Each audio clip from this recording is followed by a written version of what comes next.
अभी 1-2 दिन बाद ही गीता जयंती आने वाली है। भारतीय सनातन संस्कृति का महान पर्व।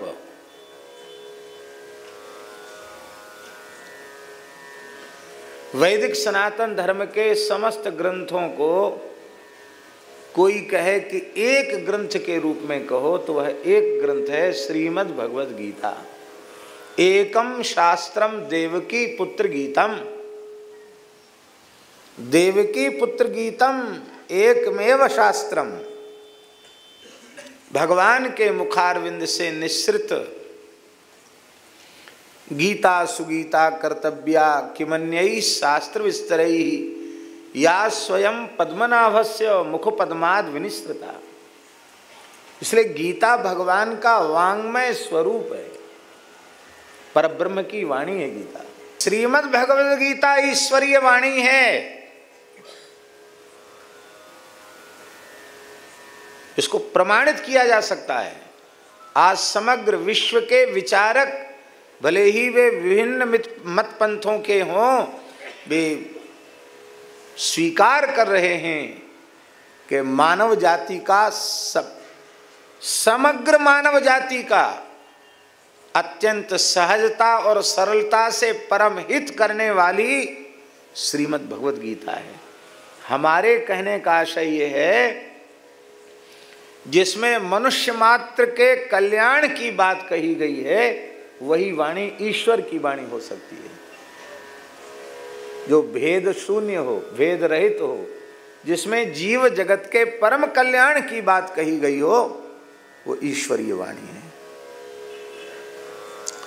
और यह लक्षण जब हम ईश्वरीय वाणी का स्वीकार करेंगे तो वैदिक सनातन धर्म के आर्ष ग्रंथों के अतिरिक्त संसार के किसी मतपंथ के ग्रंथ में वो बात आएगी नहीं।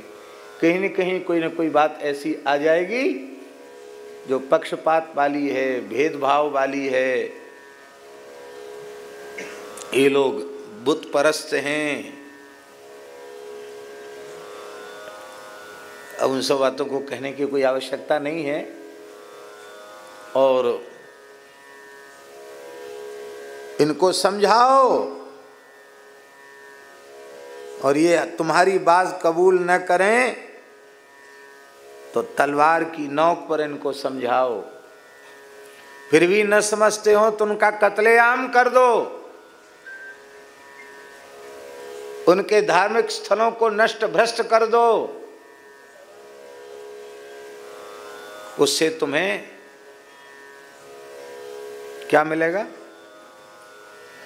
हाँ भैया जन्नत वाले लोग भी यहाँ बैठे हैं क्या? यहाँ तो छोटे सरकार ने एक कक्ष का ही नाम लिखा स्वर्ग लोक। तो हमने कही अच्छी बात है, कोई भीतर रहेगा उसको कहेंगे स्वर्गवासी।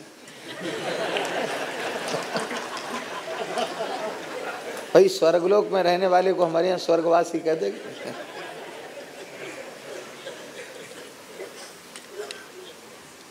मरने के बाद कौन नरकवासी हुआ, कौन स्वर्गवासी हुआ, कोई जानता नहीं। हम लोग अच्छी बात ही मुंह से निकालनी चाहिए, इसलिए प्रत्येक मरे हुए के पीछे स्वर्गीय या स्वर्गवासी लगाते हैं। पर विनय पत्रिका में गोस्वामी तुलसीदास जी महाराज ने कहा, को जाने को जई है जमपुर को सुरपुर परधाम को जाने, कौन जानता है? को जई है जमपुर, किसे यमराज के यहाँ जाना पड़ेगा। कौन स्वर्ग जाएगा और कौन भगवान के नित्य धाम वैकुंठ गोलोक साकेत में जाएगा, को जानत, कौन जानता है।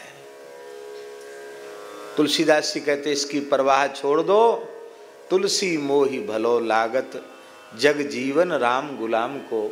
मुझे तो इतनी ही बात अच्छी लगती है कि जब तक हम जिए तब तक श्री रघुनाथ जी के गुलाम होकर के जिए, भगवान के सेवक होकर के हम जिए।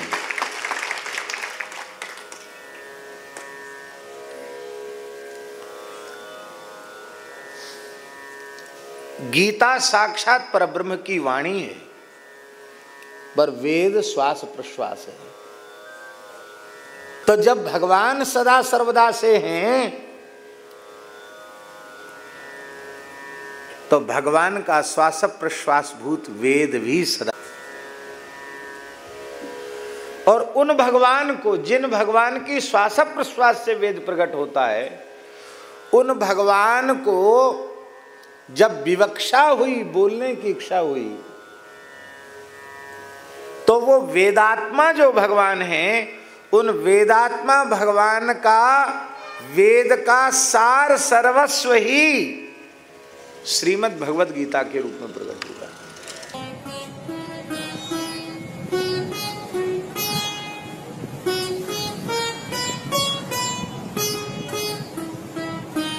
श्री सीताराम। प्रतिदिन सत्संग एवं दर्शन के लिए श्री महाराज जी के ऑफिशियल चैनल को जरूर सब्सक्राइब करें।